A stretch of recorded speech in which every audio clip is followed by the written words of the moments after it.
John Busby with the Culture Buzz, and as you know, I have the distinct honor and pleasure 6 times a year to share with you folks what the newest and latest is being offered through Iowa History Journal. Full disclosure, I started interviewing the original founder of Iowa History Journal, clear back in the earliest days here of the Culture Buzz, and eventually he asked me to write an occasional feature story, which I've done over the years. So yes, I have a vested interest, but as you know, one of my mottos is the arts is a contact sport. And so if I have enough skill and talent and research and history ability to offer something to Iowa History Journal, and the publisher says, yeah, we can use something from you, by golly, I'm going to go ahead and take advantage of that.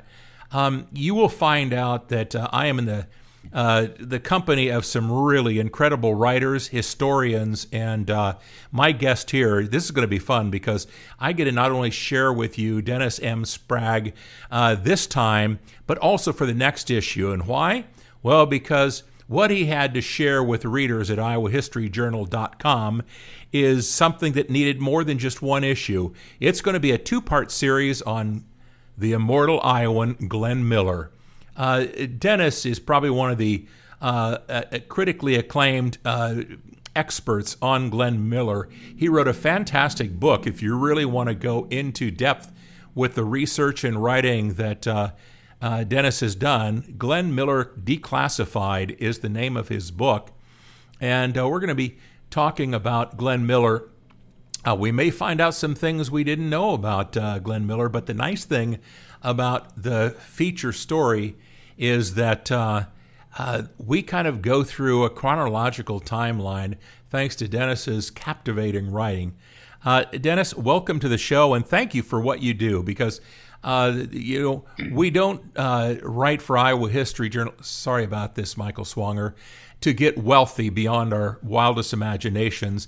We do it because we have a passion and love for sharing history for all its storytelling glory. And you have done a masterful job with Glenn Miller. So I am so glad that Michael said, Dennis, we really have to cover Glenn Miller.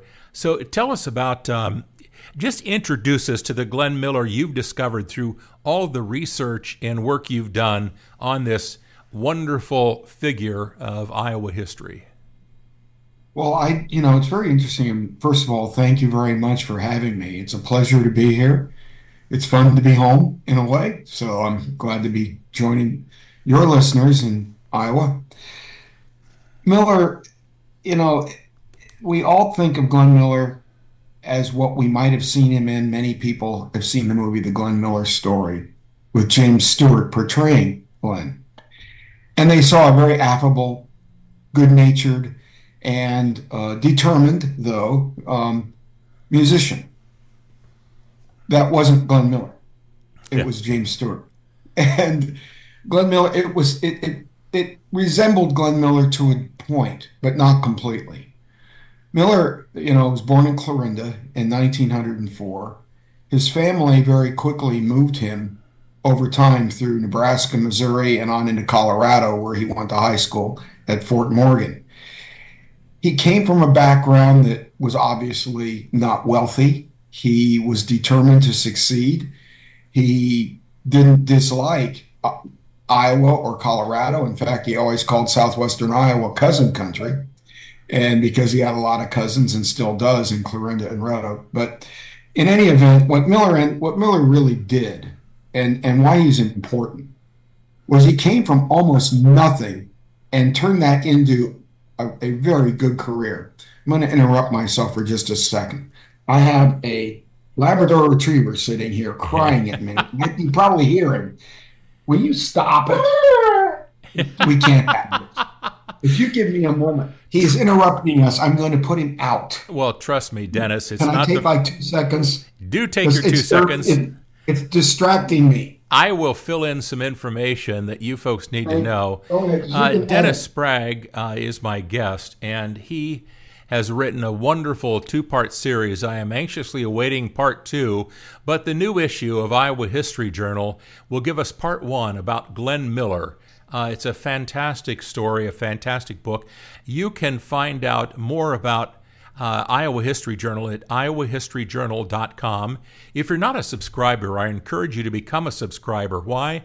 Because that way you will get the best rate for this publication. Comes out once every 2 months, and it's a great deal, and it's sent right to your mailbox if you're smart enough to do that. And of course, everything that's in this, if you really want a true wonderful dive into the true story of music legend Glenn Miller, you really need to get Dennis Sprague's book, Glenn Miller Declassified. And of course, the declassified refers to his military career. But yes, we had one of those wonderful moments that happens only with the special recording, uninterrupted, as if we were conversing in real time. One more dog that I can chalk up. My favorite, though, Dennis, was when I had a national author's grandson come running in saying, Grammy, Grammy, Grammy, I found my truck. And so I think your Labrador has been already one-upped by the little kid. So, well, but anyway. It's not only that, there are two of them, and that was the boy dog, and the girl dog was looking at him saying, I was good and you weren't. But we both had to go out. But anyway, let me get back to Glenn. Yes, please. Glenn Miller was determined to succeed. But, it's interesting. A lot of people are. He was able to do it. He came from nothing. He literally dropped out of the University of Colorado to pursue a musical career because he found he did have some talent and he was in demand. And he was able to work his way through several territory bands to the West Coast. And he found himself in California, where he got his first big break with a guy named Ben Pollock. That's described in the movie The Glenn Miller Story at the Venice Pier and all that kind of thing. And Ben Pollock in 1925 was one of America's leading jazz stars in the early era. And Pollock's band ended up in Chicago and New York, all around the country. And people started hearing records by the Ben Pollock Band arranged by Glenn Miller and having Glenn Miller on trombone. And very soon after that, Miller ended up in New York as a professional musician because he dropped out of the Pollock Band because he found he could get a lot of work in studios working for other bands. He brought his lady friend that he had met in Boulder, Helen Berger.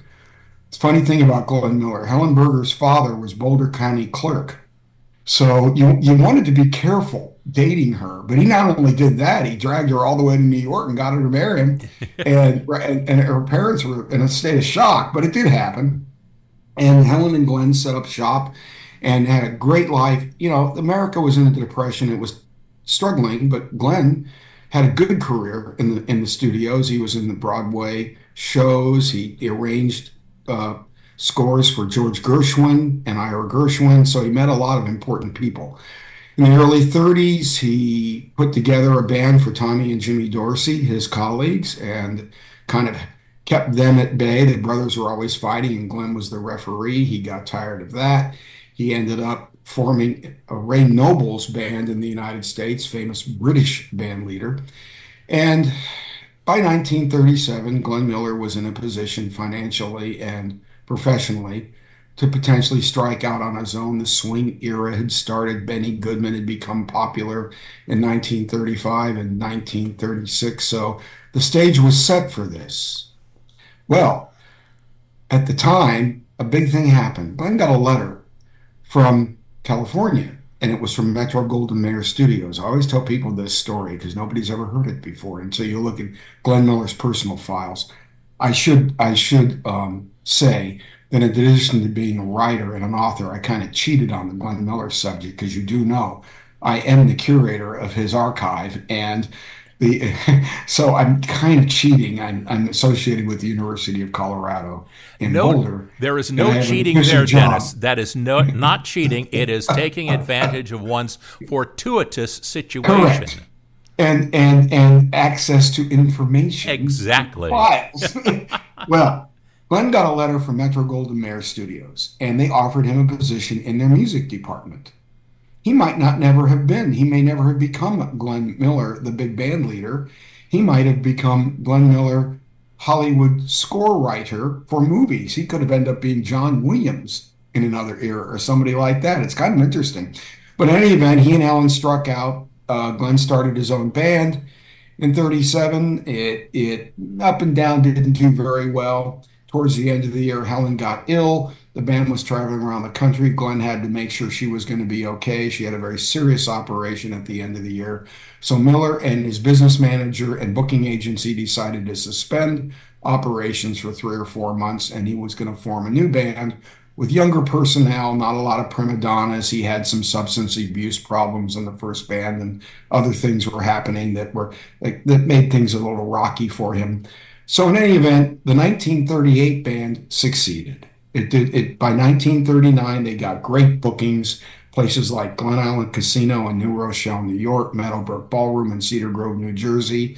Why were these important? Well, not only because of all the enthusiasm of the young people in the New York metropolitan area, but something called radio, and network radio to be precise. Yeah. Because suddenly people in Iowa, Nebraska, Colorado, and all points in between and out to the coast could hear this new band on NBC. And so both blue and red networks, which at the time existed, good trivia point. NBC Blue is now ABC, well, became what we now know as ABC. But anyway, I digress. Those bookings were instrumental in his success. A couple other things about Glenn that are important to mention in 1939, which was his breakout year. Glenn collaborated with an arranger named Eddie Durham, and a little bit of cross promotion.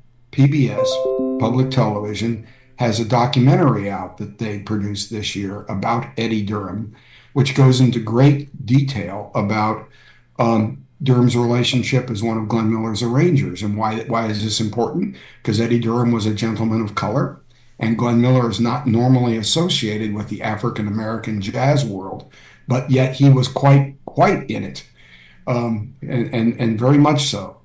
And his collaboration with Durham produced a lot of great records, including something called In the Mood. I think you might have heard one before. It tickles my brain a little bit there. I think, yes, we've heard of it. Yes. And in the fall of 1939, Glenn had his first stage show engagement. A lot of the big bands did stage shows at movie theaters all around the country. It was one of the big things they did. The bands just didn't play in ballrooms. They appeared in the theaters. And of course, the band in those days, the singers worked for the band leaders, and the bands traveled. So it was a big proposition, and there were hundreds and hundreds of bands in the country, maybe several dozen that were any one time ultra popular, selling many records and being on the radio and getting commercial radio series, as well as what we call sustaining broadcasts, which was these late night things from the ballrooms I mentioned. Well, Glenn Miller in the fall of 39 got his first engagement at the Paramount Theater, and what did he do? He took a chance. A struggling young vocal group joined him as what the theaters used to call the extra added attraction. And the extra added attraction with Glenn Miller was the Four Ink Spots, another African American group.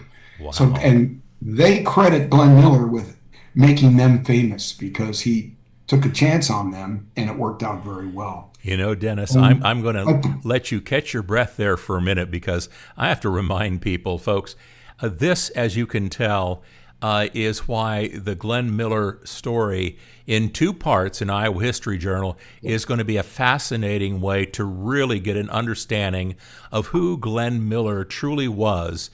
You can go to iowahistoryjournal.com. If you're not already a subscriber, you can do this. Go to the website. You can become a subscriber and get future issues sent to you, but also for a few extra bucks, the publisher, Michael Swanger, will send you this current issue. So you have part 1 of the Glenn Miller story written by Dennis Sprague, and you can then stay in touch with all the good stuff that is going on. Dennis, you have given us so much to think about, and what's fun about your writing is you have distilled so much into a very succinct timeline and following of the Glenn Miller, the true Glenn Miller story, so that we can enjoy it in 2-part harmony, so to speak, in Iowa History Journal. What you want to do, of course, is get that first issue, read it, enjoy it, because that is out there. and then try to anxiously await for that second issue, because I will have Dennis Sprague back on the show to talk about issue number 2. So, Dennis, I'm going to leave people hanging, wondering what we're going to talk about next, because I know you will not be lacking in fantastic insights and information. One thing that I'm taking away with this conversation is that everyone knows the Glenn Miller Orchestra by name and its fame, but you have shared the fact that, like so many overnight sensations, it went through several iterations, Glenn Miller did, before he achieved that level of success. Glenn, it wasn't automatic. Exactly. I'm going to give you just a few seconds to sign off with one. Maybe give us a little teaser, a little enticement to what is kind of featured in part 2 when we talk about it in another 2 months. Yeah, part 1 is basically his civilian life all the way up to the point in time he decides in 1942, when between 39 and 42 he becomes the Ultra, America's #1 band leader, the most successful of all time, sold more records than the Beatles and Elvis, top 10 records than they did combined. It's unbelievable what he did in 3 years.